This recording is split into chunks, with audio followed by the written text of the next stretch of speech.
Today we're going to be talking about a threat to your biology that may be one we don't think about day in and day out, especially with all the people talking about the threats of toxins and of environmental chemicals, environmental heavy metals, that whole toxin area, along with the foods and the things that we're putting in being a signal and a threat. We're going to focus more on relationships. And this is something that every human needs and has in order to survive in a positive way on this planet.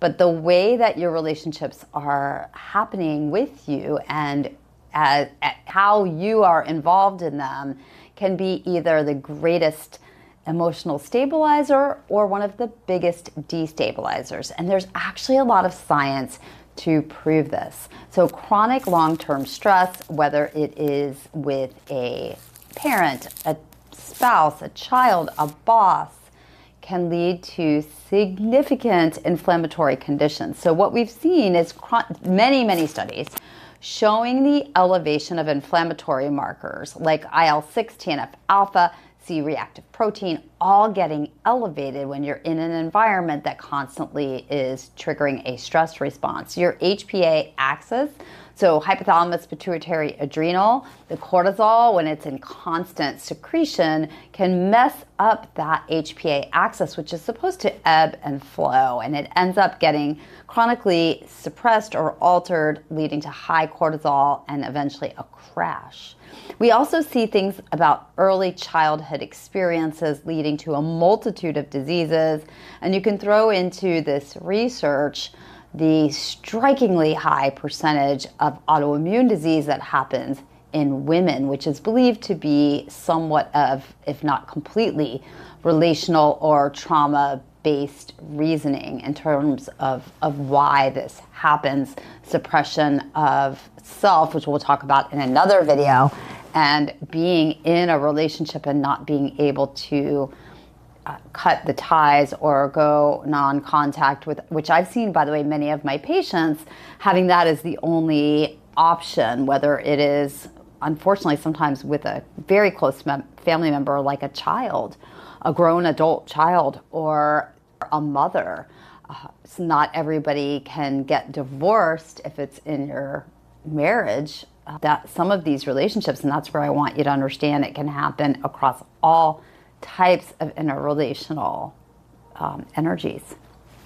So in addition, when we see prolonged sympathetic activation, meaning chronic stress turning on fight or flight, and it just continues that way, there is a multitude of physical symptoms that you'll see associated with it. So it's not just the studies showing high inflammatory markers, but we also see slowed digestion, an issue with your immune system getting chronically depressed. So we'll see all types of infections, chronic infections popping up. It also leads to hormonal imbalance and my favorite, mitochondrial issues. I love the research behind mitochondrial medicine and understanding that chronic stress leads to the cell danger response, which has to do with the cell as a whole, but has a lot of focus at the mitochondrial level. And when in these chronic, long-term, lifelong, often relationships, you can lead to a shutdown of an impermeable cell membrane, both at the mitochondrial level and at the cell level, which causes slow and decreased production of ATP. So the exhaustion that people feel when they're living in chronic stress is real. It's not just the stress or the poor sleep that high cortisol leads to, because it does actually significantly impact sleep and circadian rhythm, but it's actually at the mitochondrial level. Your ability to produce ATP, to have those electrons pass through, to have a proton gradient that leads to the production of ATP is decreased and suppressed by relational trauma. Now, in terms of some other interesting things to consider, eye contact entrainment and your nervous system. This is another topic inside of the relational topic. And what we've found is that humans co-regulate. And there's a great analogy where you look at a cobra, the snake, and the snake charmer, and how does the snake charmer regulate the snake? And it's not what you may think. People think it's the music, and that's where the shows come in and the cobra is swaying. It turns out, fascinatingly, that cobras are deaf. So what they are doing is they're settling in the space with their trainer through eye contact, through a still balanced nervous system of connection, and then the snake connects to that. What they do is the snake adjusts to wherever the most balanced energy is. That's what the nervous system is made to do, even at that level of the snake. Obviously, it's much more evolved in humans.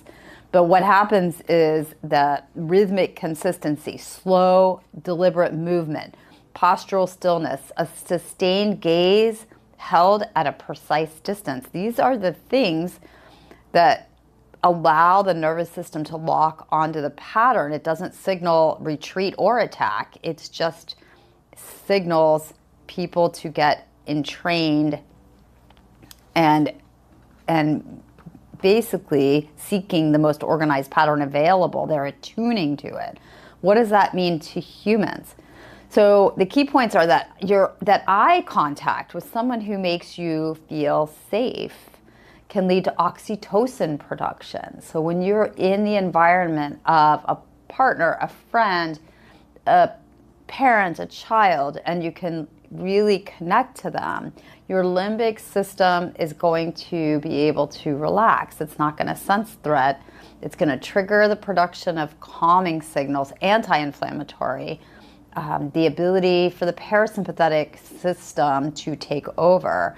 And we have mirror neurons that pop in. HRVs studies have also proven that you sync with those around you. And it's very, very beautiful and powerful to be in the presence of somebody who is connected to their inner self, who has the ability to be present with you no matter what you're going through, and allows you to feel safe enough to maybe share or just be in their presence. And the data is now supporting this. So think about it. The next time that you are either with someone that you're wondering if they are good for your nervous system or not, are you able to attune, relax, calm down in their presence?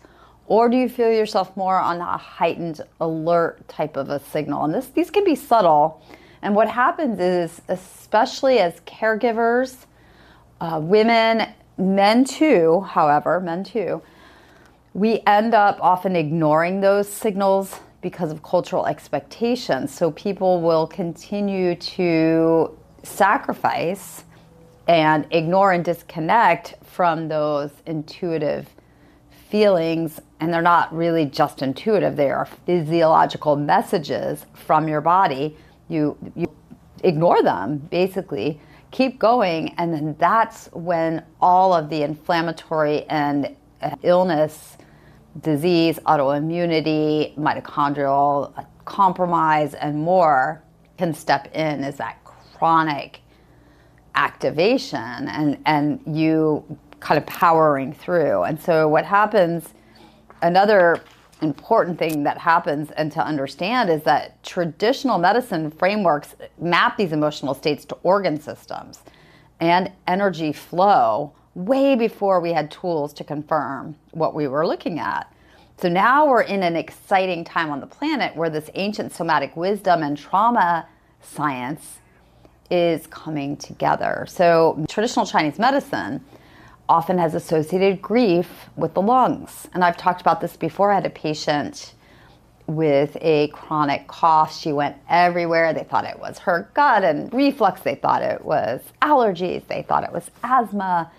And when I was the first one to really sit and ask questions, and she had lost her daughter, I would think it had been about a year ago, to breast cancer. It was a very devastating journey. And once I had her do some homeopathics and sit with her grief, the cough resolved. So these are real physical symptoms that happen. We know that energy blockages in Ayurvedic medicine and in the chakras can lead to disease in those particular areas or symptoms, as well as unresolved trauma showing up as patterns, especially neurological patterns that you repeat over and over again without knowing why. And the biofield is being explored. This whole energetic field around us is now an active area of research. So think about it, and this is how I'll end this video for all of you.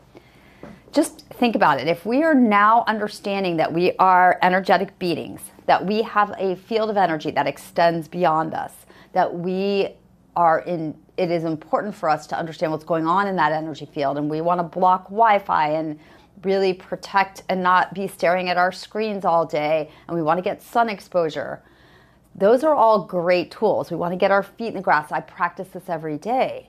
But if your field is trying to sync, just like the cobra with the snake charmer, with the relationships around you, and they're a constant threat, that is going to be a more likely trigger for disease, and removing or working through it is going to be a much more powerful way for you to heal, prevent disease, and live life to its fullest. So today, take a look at your relationships. If talking to your mom always triggers you, can you restructure how that works? Can you put up some boundaries? If you're going to a job that you can't stand, is there a way to start looking for something else while having gratitude for what you're doing right now? If you're in a romantic relationship that provides more stress than it does love and safety, have the conversations that need to be had. So that is my tip for today, and believe me, I think we're going to understand more and more moving forward how important this is. We see the blue zones where community is the most important thing that keeps them from aging rapidly, and that plugs in here as well. Find your community, find self-love and relationships around you that help enhance that instead of beating it down, and you will feel better and prevent disease.